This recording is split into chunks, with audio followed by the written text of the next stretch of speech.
How you doing? Dan here. I hope you're having a great week so far. Today I wanted to talk to you about the 6 foundational principles of health. And I guarantee if you can apply even half of these and work on the areas you think that you're lacking, the byproduct of implementing these 6 foundational principles is you lose weight, you're happier, you feel better, you sleep better, you kind of move better, your generally sense of well-being will improve.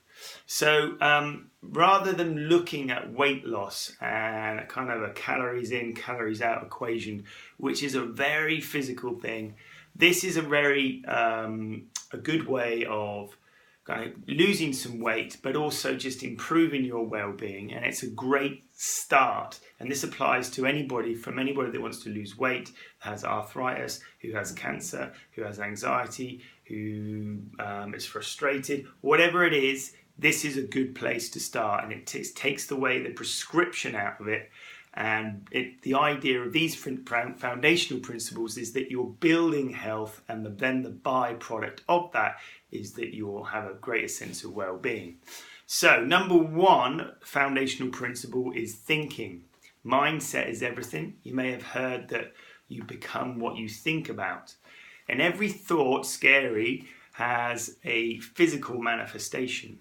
And just like any other habit, just like we drink and we eat and we move in habitual ways, we can also develop habits through our thinking. And more often than not, people are going through their day thinking a certain way without actually thinking or being aware of what they're thinking.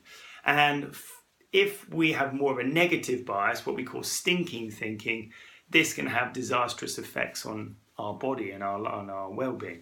So number 1 is how to improve your mindset, your thoughts. Probably the first thing to think about is being more aware. Practicing mindfulness, downloading apps to improve your mindfulness, reading around the topic, meditation. This is a kind of starting point, because if we're not aware of how we think and our mindset, we can't change anything, and everything starts with a change in mindset. Number 2 on that kind of foundational principle is breathing. You know, we breathe 20,000 times a day, and how often do you actually consciously think about that you're breathing? It just happens, doesn't it? But obviously we need air because part of metabolism to break down fuel is that we need oxygen, and you can't live very long without oxygen.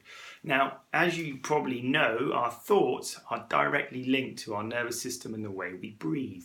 So if we're thinking and we're thinking in a certain pattern, we can create breathing patterns which are out of rhythm, and that causes issues with our energy, with detoxification, with core stability. I could go on and on and on. So one of the ways to improve energy, to improve digestion, to improve mindset is to focus more on your breathing. So taking time out to focus on deep breathing. First 2/3 of the breath should come from your belly, and it's a little bit like a bottle of water filling up as you breathe in. It's also, breathing is an amazing way to anchor our thoughts if we're feeling a little bit overwhelmed. So breathing is number 2. Don't underestimate breathing. And just for a second, just note how you're breathing. Number 3 is hydration. Very simple, isn't it? But we're 60% water. How often do you drink pure water? And how much caffeine do you have in your diet? If you're dehydrated, it causes a huge effect on your nervous system, on cellular function, literally at a cellular level. Can cause muscle tightness, can cause detoxification issues, can cause digestive issues, constipation.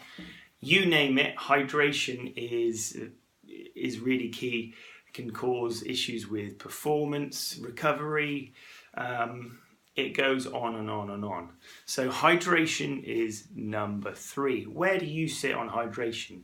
Do you drink regularly? Do you drink mineral water or tap water? Did you know tap water can actually leach minerals from you and dehydrate you if you're not careful? So look at those types of things. Number 4 on the principle level is movement. Now, the thing is with movement is that we are literally designed to move all day long. because that's basically, we're animals. We're not designed to sit on our asses all day in a kind of hunched over position looking at tiny bright screens. And that causes problems because now our energy expenditure is low, and we adapt to the environment. So we're adapting to a chair, to looking at an iPhone or an iPad.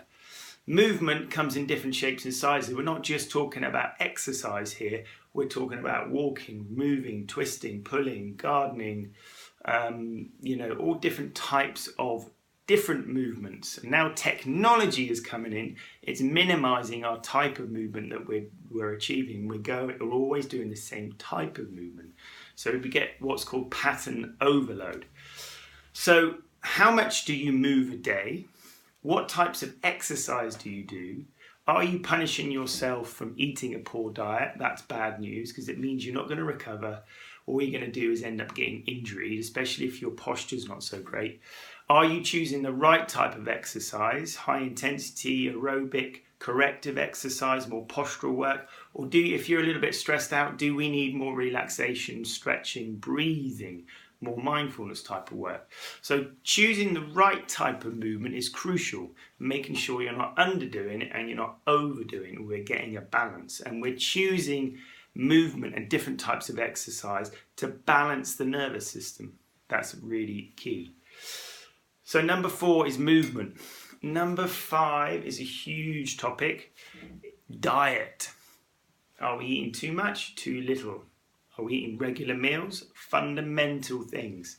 Are we digesting foods? Are we chewing foods? What's the quality of our foods like? Do we cook from scratch? Do we eat from a box?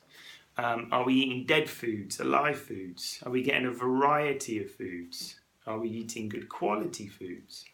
Are we eating for your metabolic type? Are we eating a generic approach, or are we listening to our body and working out what's good for you? Now, all these type of things make a huge difference in how of your well-being, because you become that food, don't you? We'll sit the other way around. That food becomes you. And you can only be as healthy as the food that you eat, and you can only be as healthy as where that food comes from. So, I want you to kind of reflect on that a little bit. And also, you're not going to recover from exercise. You're not going to basically literally develop hormones. Basically, if your diet is fundamental to your well-being. You can't think straight if your diet is not a balanced diet. So number 5 is a huge one, and that is on a high up on our scale for our foundational principles. Number 6, finally, we're getting there, please stay with me, is sleep.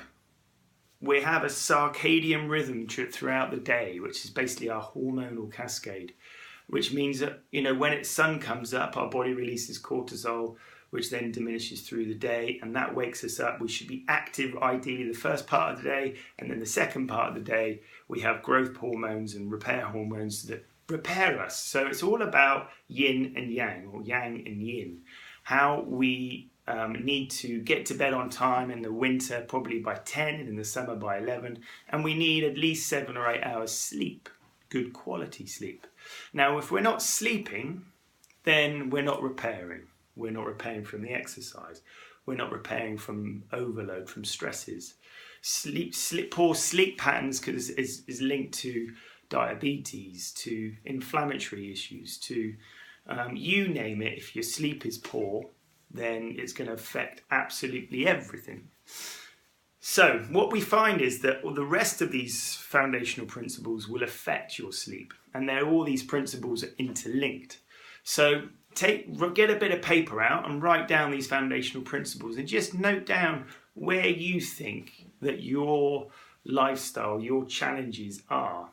And what you'll find is that these principles are built in what we call yin and yang.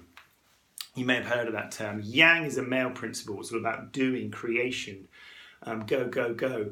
And yin is about nurture. That's our female kind of side of things.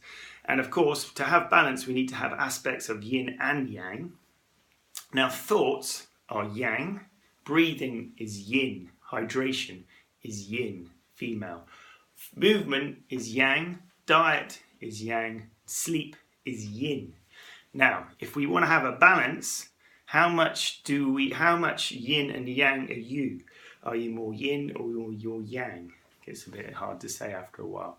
So have a look at your lifestyle. Have a look at these foundational principles. If you're a little bit overwhelmed to where to start, this is an excellent place.